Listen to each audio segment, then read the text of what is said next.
velkommen til den her video. Den her video, den bliver helt stille og rolig og helt nede på jorden. Bogstaveligt talt. Jeg skal have svaret på nogle spørgsmål, som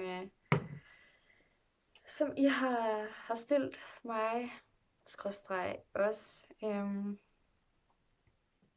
Så det vil jeg gøre. Skal vi have flere børn? Ja, det skal vi. Hvor mange børn skal vi have? Det er selvfølgelig svært at svare på, hvor mange man skal have. Fordi, umiddelbart så tænker jeg jo bare, okay, jeg vil bare gerne have mange børn. Men vi ved jo heller ikke, hvordan det ligesom er at have 2 eller 3 børn. Så det kan jeg ikke rigtig svare på, men vi satser da på flere end 2. Ja. Skal vi snart have den næste? Det er der godt nok mange, der har spurgt efter. Og snart er jo relativt, fordi snart, det kan jo betyde i morgen og 2 måneder, eller det er jo forskelligt, hvad folk de mener snart det lige er. Men ja, jeg vil sige forholdsvis snart, ja. Og hvilke navne havde vi ellers i tankerne? Vi havde et drengenavn, som vi var ret sikre på, at det skulle være, hvis nu at det ikke blev en pige. Men derudover, der havde vi faktisk ikke så mange andre navne. Nej, vi var ret sikre på, at det skulle være en lille sommer.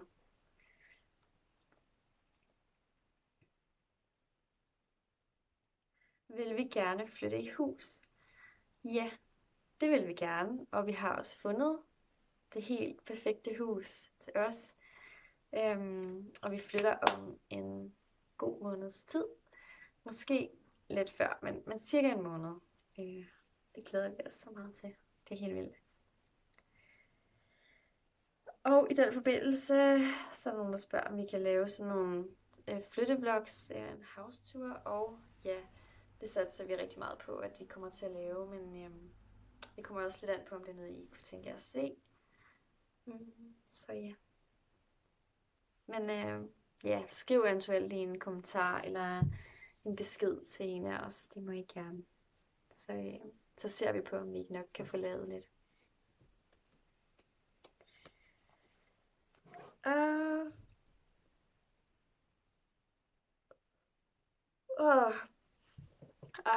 Undskyld, at hvis jeg gaber rigtig mange gange i den her video her, men jeg er simpelthen så træt.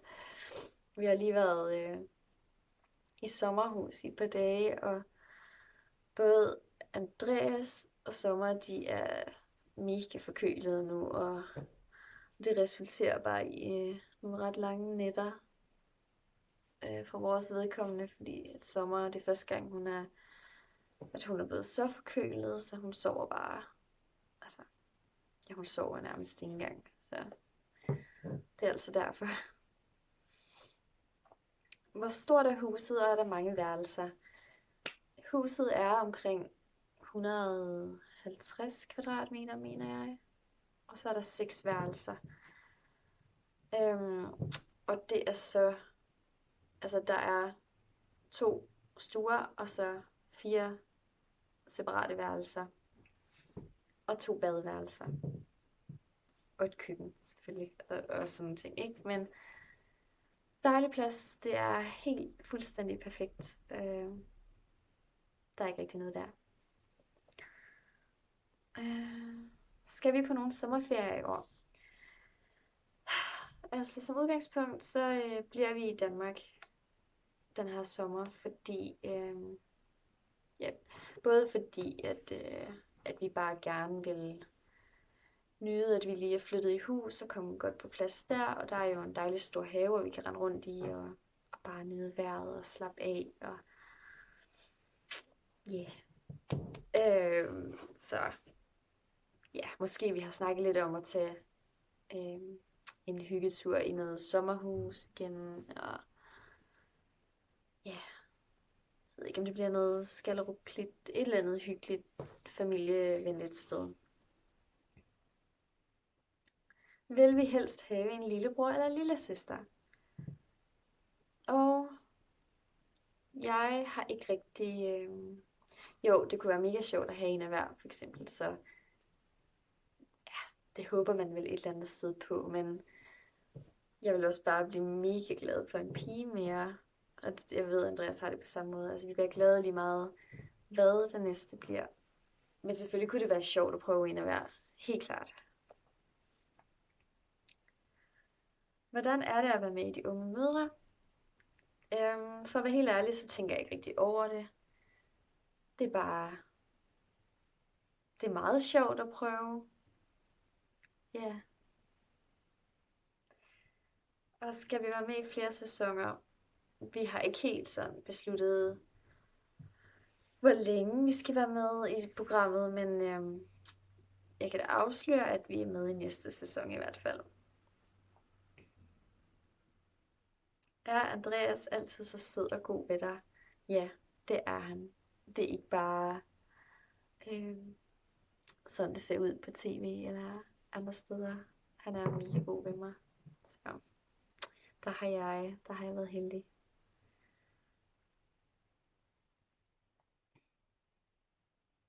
Træner jeg, og hvordan? Og lige som det ser ud lige nu, nej, så træner jeg ikke. Jeg går rigtig meget, og jeg spiser varieret. Jeg spiser meget. Jeg spiser faktisk rigtig meget. Og jeg tænker ikke sådan vanvittigt meget over, hvad det er, jeg spiser. Så nej, jeg har ikke et godt råd til nogen. Altså, det er ikke... Nej. Har jeg strækmærker? Nej, det har jeg ikke. Hvad vejer jeg, og hvor høj er jeg? Jeg ved ikke lige hvorfor. Jeg ved ikke hvorfor, at det er interessant at vide. Men jeg plejer at veje et sted imellem 48 og 49 kilo. Så et sted derimellem. Det kommer lidt an på, hvornår på dagen jeg vejer mig. Ikke fordi jeg vejer mig særlig tit, men ja. Og hvor høj er jeg? Jeg er 1,69 cirka. Hvor gammel er Sommer? Sommer, hun er lige blevet et halvt år. Og hvorfor fik jeg en underretning? Og der er faktisk rigtig mange, der har spurgt ind til det her. Jeg ved ikke sådan helt... altså nu, så hele det her med kommunen og underretning og sådan ting, det er afsluttet, så det er ikke rigtig noget, jeg vil bruge så meget tid på at snakke om, fordi vi er kommet videre, og der er ikke rigtig nogen grund til at snakke om det. Men det kan være, at jeg på et tidspunkt kommer til at lave et blogindlæg omkring lidt mere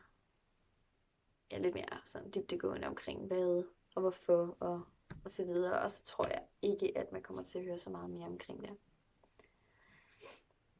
Hvad er planen for fremtiden med job og så videre?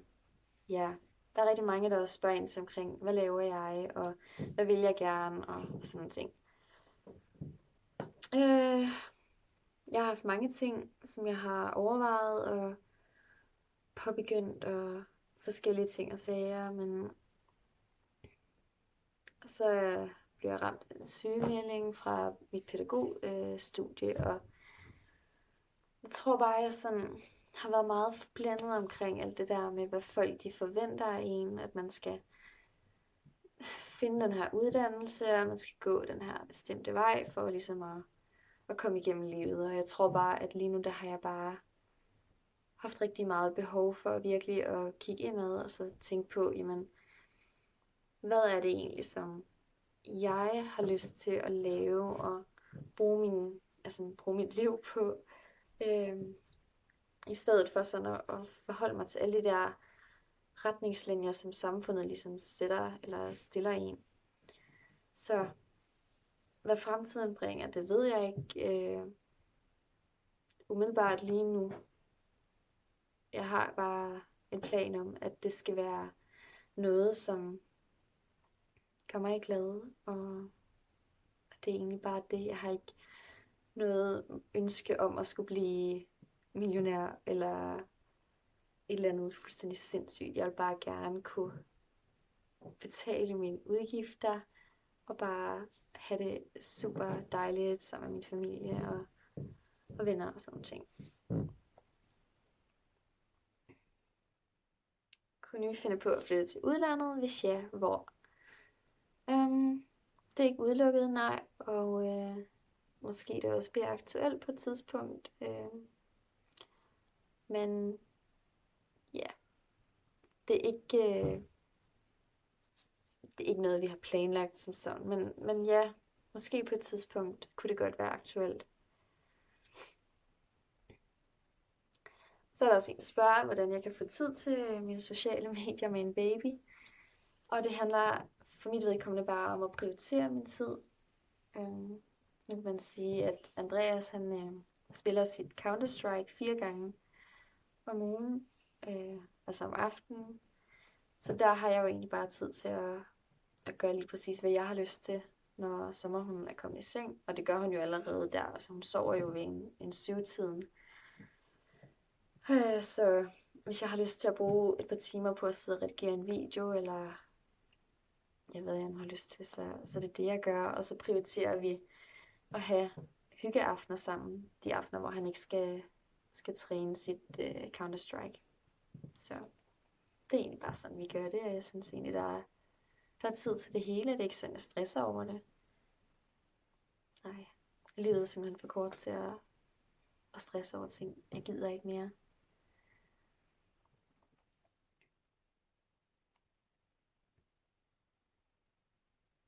Så er spørgsmålet så, hund eller kat? Og som de fleste af jer måske så på Instagram i går, der lagde jeg et billede ud af Sommer, hvor der stod, om Sommer måske snart skulle være storesøster. Og jeg ved ikke, om I måske fik narret nogen en lille smule der, men vi får et nyt familiemedlem i huset. Eller jo, altså det bliver så et hus om en måned, ikke? Og det bliver en lille hund, som vi har kigget på nu, og vi har faktisk kigget efter hund i noget tid, men har ikke sådan rigtig vidst, hvilken race det skulle være, og sådan nogle ting. Og vi vil gerne have en rigtig fin hund, som med stamtavle, og alle de der ting skulle være i orden, fordi at vi senere hen godt kunne finde på at avle på hunden også. Men så ja, der kommer en lille hund ind i familien om et par måneder.